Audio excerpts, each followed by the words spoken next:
గాలును దైవంగా భావిస్తాము. యావత్ చెవుకోటికి ప్రాణాధానంగా ఉన్నటువంటి వాయువును మనము దైవంగా భావిస్తాము. జలాన్ని దైవంగా భావిస్తాము. వర్షాన్ని కురిపించే వరుణదేవుని దైవంగా భావిస్తాము. ఎక్కడి నుంచో సుదూరం ప్రయాణించి సముద్ర తీర ప్రాంతాలకు వెళ్ళి ఆ నీటిని ఒడిసిపట్టి ఈ వర్షాధారం కురిపించేటువంటి మేఘాన్ని కూడా దైవంగా భావిస్తాం. ఈ సృష్టిలో మానవాళికి జీవ మనుగడకు ఉపయోగపడే ప్రతి జీవిలోనూ దైవాన్ని మనం తలుసుకొని దైవంగా భావించి మనం వాటిని దైవంగా పూజిస్తాం అన్నమాట. అందులో పరమాత్మ ఉంటుందని నమ్మే ప్రతి ఒక్కడూ సనాతనుడే.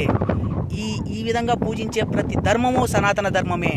సనాతన ధర్మం అంటే ఏ ఒక మతానికో ముడిపెట్టేది కాదు. ఇది ప్రకృతిలోని మన జీవ మనుగడకు సాధ్యం ఉపయోగపడేటువంటి ప్రతి జీవిలో మనం దైవను పరమాత్మను తలుసుకొని పూజించే విధానం ఉంది చూడు, ఆ విధానమే సనాతన ధర్మము. ఇది ఏ ఒక్కరు తప్పుపట్టాల్సిన అవసరం లేదు. అది మనం చూపించే కృతజ్ఞతాభావం, అంకితభావం అన్నమాట ఆ జీవుల పట్ల.